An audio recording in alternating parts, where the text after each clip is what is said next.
로마서 1장 8절부터 17절 말씀까지 한 절씩 교독하도록 하겠습니다.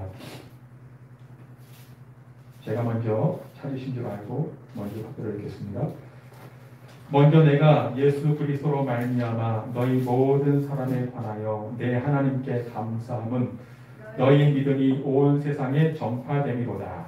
내가 내 아들의 복음 안에서 내 심령으로 섬기는 하나님이 나의 증인이 되시거니와 항상 내 기도에 쉬지 않고 너희를 바라며 어떻게 하든지 이제 하나님의 뜻 안에서 너희에게로 나아갈 좋은 길 얻기를 구하노라.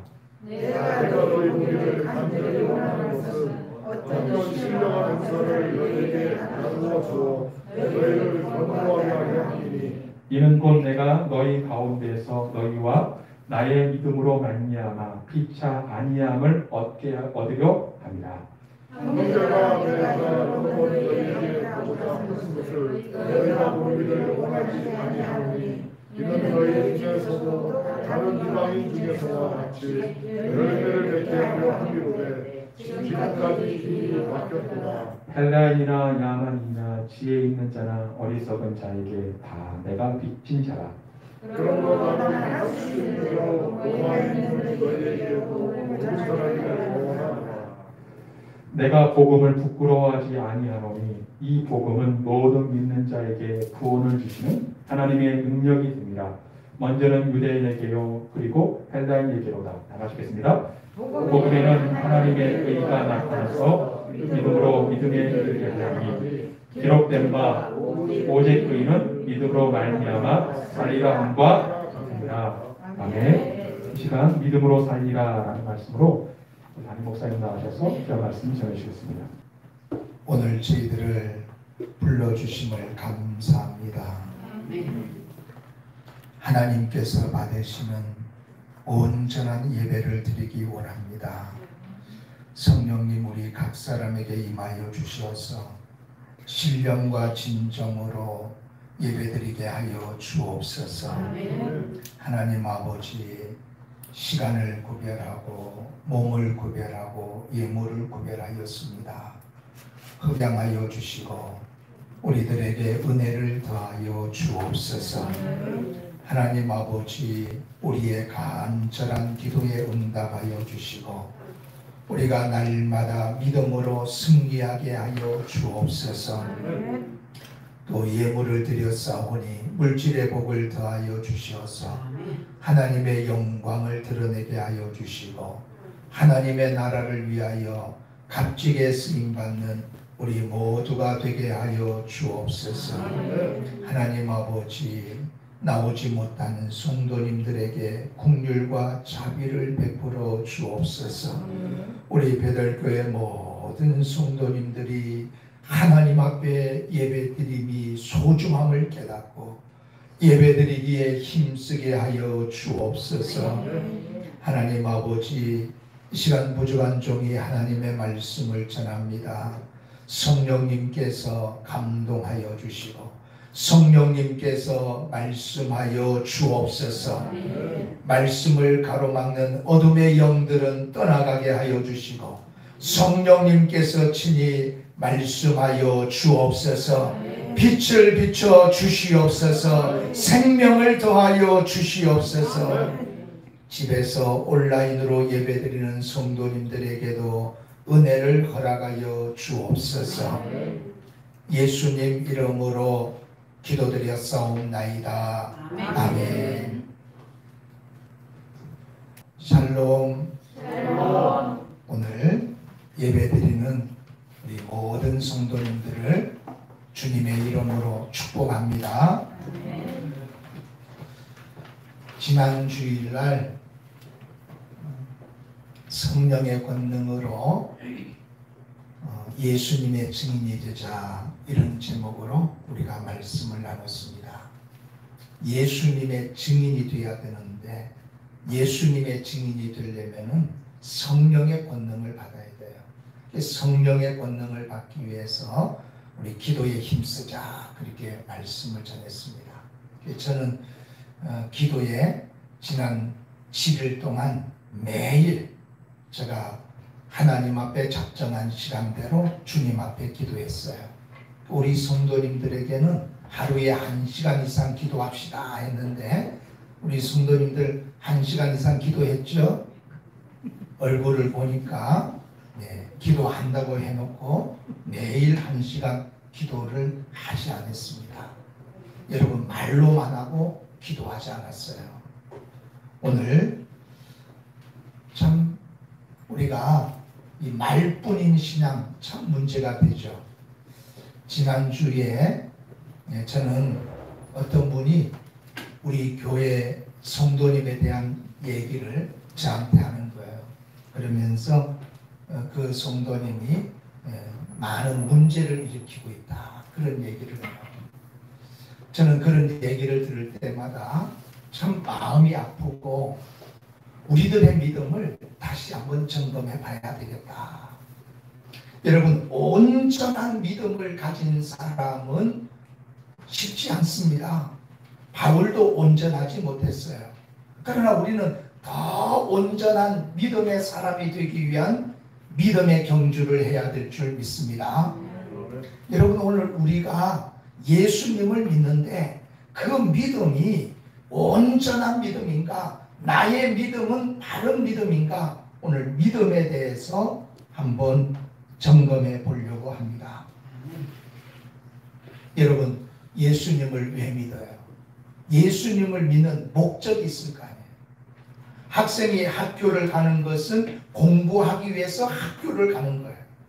그런데 그런 목적을 모르고 그냥 학교 왔다 갔다 하는 학생도 있다는 거죠. 오늘 우리가 예수님을 믿는데 왜 믿느냐? 그 믿음의 목적이 분명해야 된다는 거예요. 그런데 사실 이 믿음의 목적이 잘못된 사람도 있습니다. 여러분 교회를 다니는데 왜 다니냐 이렇게 물어보면 어떤 사람은 내가 교회 가서 병 고침 받으려고 한다. 교회 가면 병이 낫는다고 하니까 나는 교회 간다. 교회 가면 축복을 받으니까 나는 축복을 받으러 간다. 어떤 사람은 정치적인 목적을 가지고 교회 가야 표를 얻을 수 있고 또 교회 가야 장사가 잘 되고 이런 목적을 가지고 믿는 사람도 있다는 거예요. 어때요? 그런 믿음이 바른 믿음인가요? 잘못된 믿음이에요? 여러분 마태복음 7장에서는 예수님께서 이런 믿음, 이런 잘못된 믿음을 가진 사람들에 향하여서 아주 분명하게 말씀하고 있습니다. 이런 사람들은 모래 위에 집을 지은 것과 같은 사람이로다. 여러분 우리의 인생은 집을 짓는 것과 같은 거예요.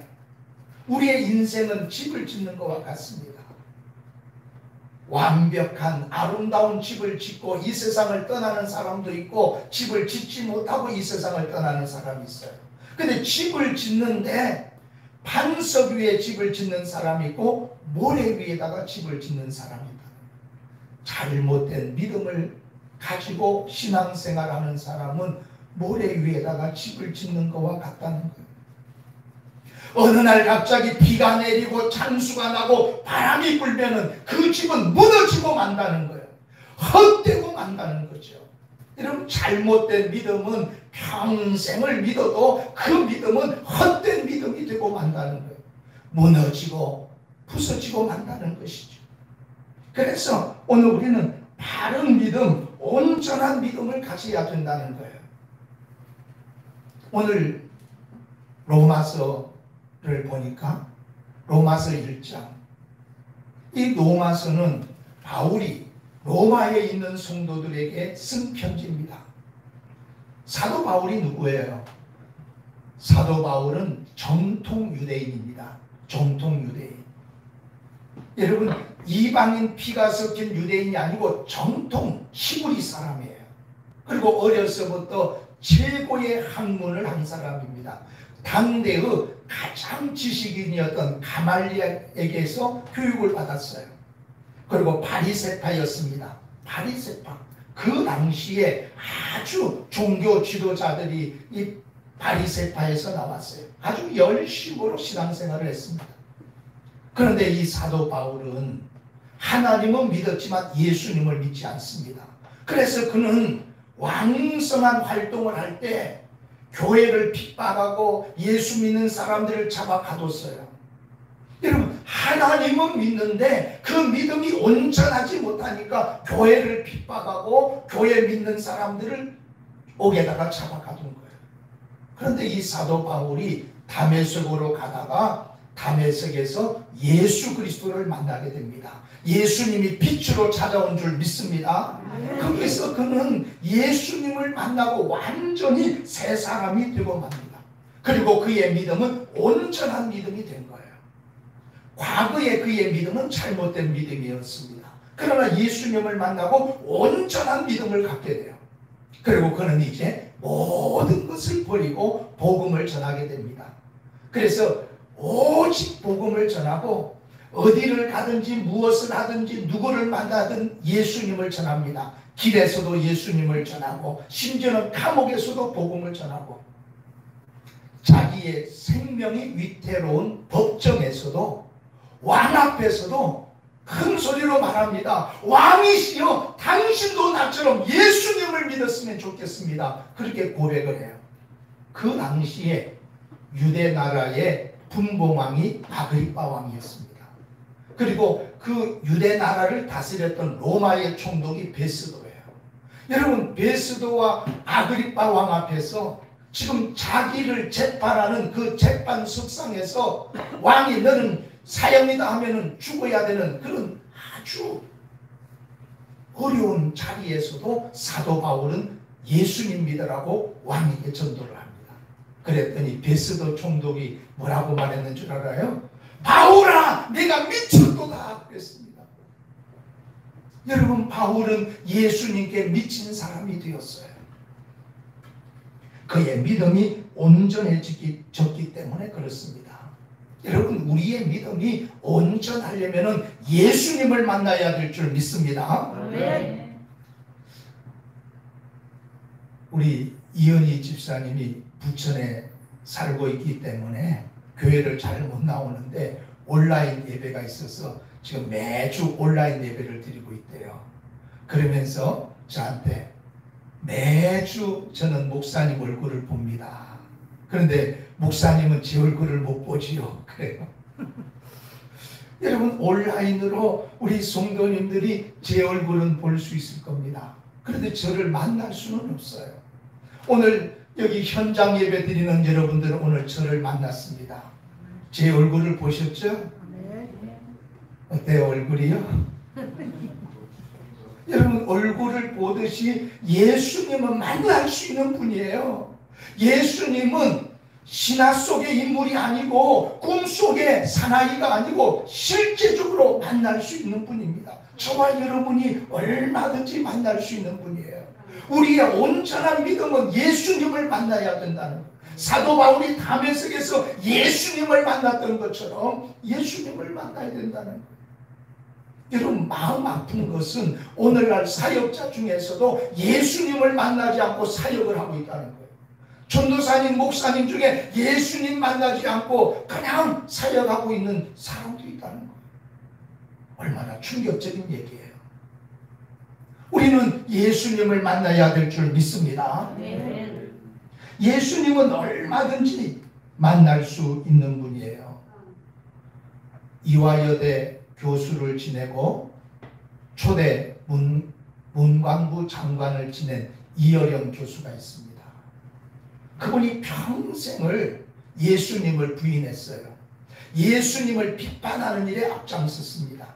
그는 높은 지식을 갖고 있고 그 지식을 가지고 신앙을 비판했어요. 그런데 자기에게 하나밖에 없는 딸이 예수님을 믿어요. 이민아라는 딸이. 그 딸이 아버지한테 얘기합니다. 아버지, 내 소원이 있는데 아버지가 교회 가는 게 나의 소원이다. 그래도 자의 고집을 꺾지 않았어요. 근데 자기 딸이 여러분 미국의 검사였습니다.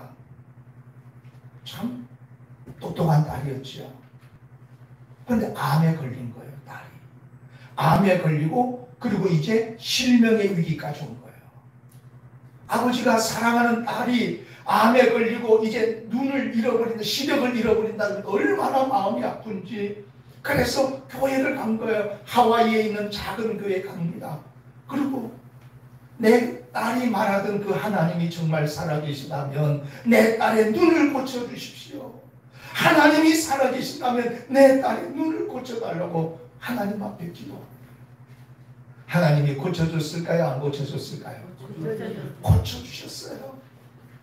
그래서 여러분, 하나님이 고쳐주셔서 거기서 그는 완전히 변화되고 그때부터 신앙생활을 하는데 지금은 얼마나 신앙생활을 잘하는지. 그래서 그가 요 근래 쓴 책이 뭐냐? 지성에서 영성으로. 지성에서 영성으로. 여러분, 이어령 교수가 만난 하나님을 저와 여러분도 만날 줄 믿습니다. 누구든지 하나님을 만날 수 있어요. 누구든지 예수님을 만날 수 있어요. 아직도 예수님을 만나지 못한 분은 주님 앞에 간절히 기도하시면 주님이 찾아오실 줄 믿습니다. 여러분, 오늘 이 믿음의 목적이 뭐냐? 우리가 하나님은 왜 우리에게 믿음을 요구하느냐? 믿음의 목적을 우리는 성경을 통해서 한번 보고자 합니다. 16절입니다. 16절 같이 읽어봅니다. 내가 복음을 부끄러워하지 아니하노니 이 복음은 모든 믿는 자에게 구원을 주시는 하나님의 능력이 됨이라. 먼저는 유대인에게요 그리고 헬라인에게로다.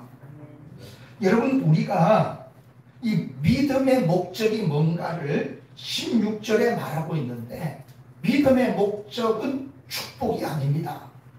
믿음의 목적은 건강이 아니에요. 믿음의 목적은 성공이 아닙니다. 여러분, 그것은 부수적으로 따라오는 거예요.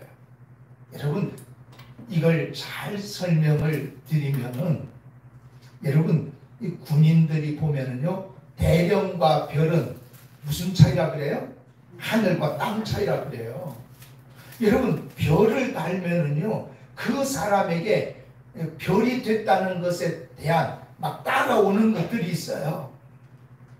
여러분, 그 따라오는 것이 중요한 것이 아니고 별을 다는 게 중요한 것처럼 우리가 구원이 중요한 거지. 그 부수적인 것은 우리가 하나님의 자녀가 되면은 부수적인 것은 따라올 줄 믿습니다. 하나님의 자녀가 되면은 자녀의 권세를 주시고 또 축복을 주시기도 하고 건강을 주시기도 하고 부를 주시기도 하는 거예요. 믿음의 목적은 건강이나 부가 목적이 아니라는 거예요. 오늘 말씀대로 구원을 주시는 하나님의 능력이다. 모든 믿는 자에게 주시는 구원을 주시는 하나님의 능력이다. 믿음의 목적은 구원이라는 거예요. 여러분, 우리가 믿음을 가지고 우리가 믿음 생활에서 우리의 목적은 천국 가는 것이 목적이어야 될 줄 믿습니다. 구원받는 게 목적이에요. 여러분, 우리가 이 땅에서 받는 것은 잠시 잠깐입니다. 제가 예언할까요? 50년 후에는 다 요단강 건너가십니다. 여러분, 저와 여러분이 이 세상 떠나게 될 거예요. 그 떠날 때 우리 영혼이 천국 가는 것이 믿음의 목적인 줄 믿습니다. 이 땅의 삶은 잠시 잠깐이에요. 참, 우리 성도님 중에서 한 분이 저한테 그런 고백을 해요. 지옥과 천국이 있는 줄은 모르겠지만 교회 다니니까 좋더라 그래요. 우리 교회 성도님이 저한테 얼마나 마음이 아픈지. 여러분, 교회 다니면 좋은 거 그 이상으로 지옥과 천국이 있고 예수 믿으면 반드시 천국 갈 줄 믿습니다. 여러분, 천국이 이 세상 것과 비교되지 않습니다. 여러분, 예수님이 왜 죽었는가? 예수님이 이 죽은 사건은요, 이루 상상이 안 되는 사건이에요. 예수님이 피 흘려 죽으신 사건. 여러분 보세요. 우리는요, 이 하나 빼도 아파 죽어요. 예수님은 손과 발에 목에 못에 박혔잖아요. 손과 발에. 그리고 6시간 동안 십자가에 매달려 있었어요. 허리는 창에 찔려서 피가 흘렸고요. 얼마나 고통스러웠는지 그 상상이 안 되는 거예요. 아마 저와 여러분은 기절해버릴 거예요. 그런 엄청난 예수님의 십자가의 희생이 왜 예수님은 피 흘려 죽어야 되느냐? 우리를 지옥불에서 건져내야 되니까. 우리 모두가 다 지옥불에 들어가니까 예수님이 우리를 건져내려고 십자가에서 죽은 거예요. 여러분, 이 십자가의 도를 깨닫기를 바랍니다. 제가 마음이 너무 아픈 거예요. 우리 성도님들이 이 영생을 모르고 신앙생활하고 있기 때문에 이 영생이 너무 소중한데 이 땅의 것을 위해서 살아가고 있으니까. 여러분, 우리의 믿음의 목적은 구원인 줄 믿습니다. 네. 따라해 봅시다. 예수님 믿고 죄 용서 받고 천국 갑시다. 어디 가자고요? 천국 가야 됩니다. 그래서 부자와 나사로 얘기를 한 거예요. 비록 나사로가 거지같이 살았지만, 너무너무 거지처럼 살았지만은 천국 갔다는 거예요. 여러분, 부자는 호화로이 살았지만 지옥 갔다는 거예요. 누가 인생의 승리를 한 걸까요? 천국 간 사람이에요. 이제 머지않아 저와 여러분이 죽음의 순간을 맞이하면은 알게 될 겁니다. 그때 알면은 늦은 거예요. 여러분, 죽음의 사자가 왔을 때 그때 깨달으면 늦은 거예요. 우리가 이 땅에서 예수님 만나고 이 세상 떠날 때 예수님이 이제 가자, 천국 가자, 이런 역사가 있어야 될 줄 믿습니다. 그런데 죽음의 사자가 왔는데 예수님이 안 오시는 거예요. 예수님이. 왜? 예수님과 아무런 상관이 없기 때문에 예수님이 오시지 않는 거예요. 그런 영혼은 너무나 불쌍한 거죠. 지옥불로 끌려가는 거죠. 믿음의 목적은 바로 천국에 있다는 것이에요. 제가 참 이렇게 존경하는 목사님들 중에 최건능 목사님이 있어요. 이 최건능 목사님은 예수님 만나고 일생 동안 예수 천당 불신 지옥을 외친 거예요. 이 천국 가는 것이 너무 중요하니까 눈만 뜨면은 예수 천당 불신 지옥, 예수 천당 불신 지옥. 예수 천당 한번 외쳐볼까요? 시작. 예수 천당 불신지옥. 네, 그러면 예수 천당 불신 지옥 다 같이 한번 해보시죠. 시작. 예수 천당 불신지옥. 네, 그래서 이 목사님의 영향을 받아서 예전에는 예수 천당 불신지옥 외치는 분들이 꽤 있었습니다. 서울역이라든지 고속터미널에 있었어요. 요즘에는 별로 없습니다. 근데 제가 이 최건능 목사님을 인터넷에서 검색을 해서 봤어요. 여러분, 인터넷에서 뭐라고 얘기했느냐? 최건능은 예수 천당 불신지옥으로 유명한 목사이다.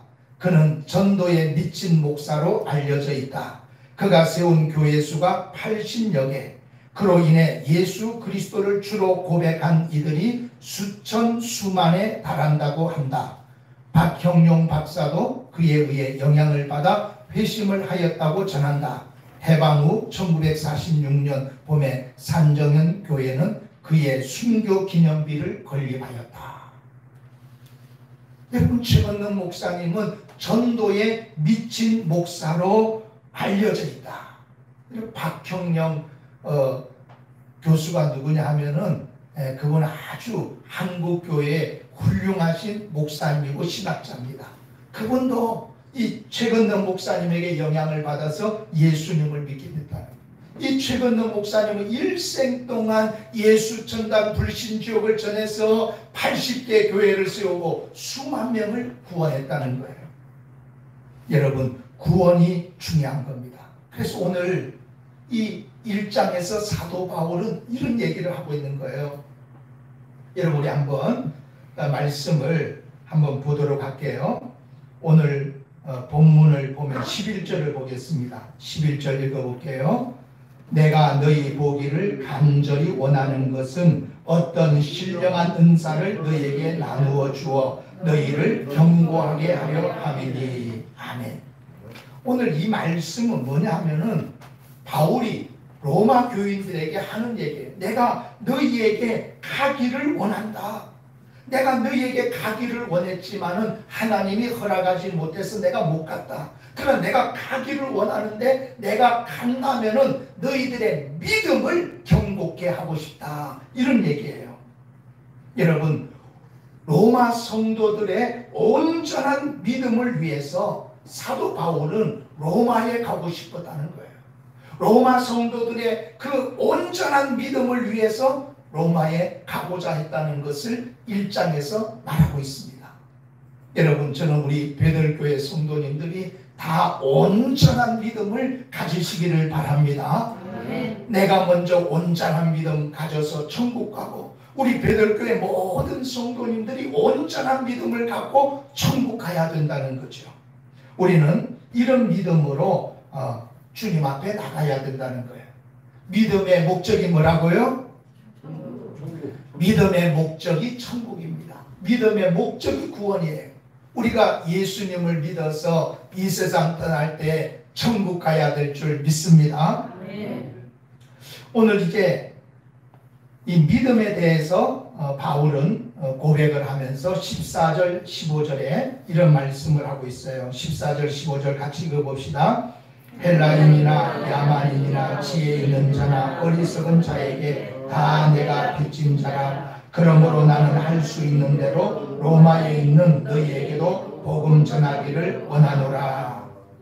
14절 15절 말씀은 바로 이런 얘기예요. 사도 바울이 내가 빚진 자다, 이 말은 뭐냐면은 내가 헬라인이나 야만인이나 지혜자나 어리석은 자에게 내가 복음을 전할 책임이 있다, 그런 얘기입니다. 그러므로 나는 할 수 있는 대로 로마에 있는 너희에게도 복음을 전하기를 원한다. 지금 사도 바울은 믿음에 대해서 로마 성도들에게 말을 하면서 나는 지금 복음의 빚을 졌다. 나는 복음을 전할 책임을 가지고 있다. 내가 로마에 가서도 복음을 전하기 원한다. 이렇게 말하고 있어요.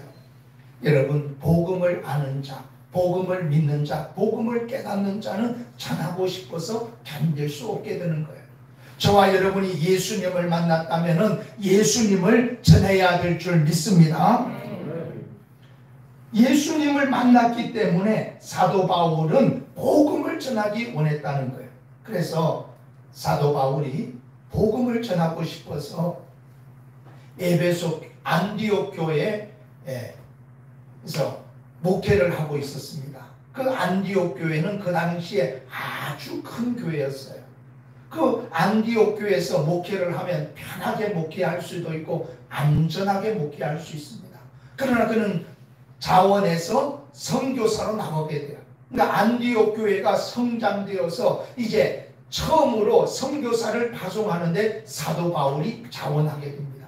그리고 이제 나가서 복음을 전하는데 사도 바울이 복음을 전하면서 얼마나 많은 고난을 겪었는 것을 저와 여러분이 알고 있잖아요.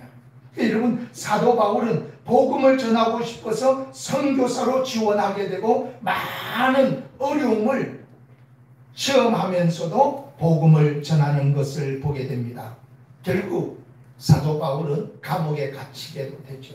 그 감옥 안에서도 복음을 전하고 마지막 죽는 순간에도 예수님을 전하고 이 세상을 떠나는 것을 보게 됩니다. 여러분, 복음이 얼마나 중요하냐? 제가 한번 물어볼게요. 여러분, 죽어가는 사람이 있습니다.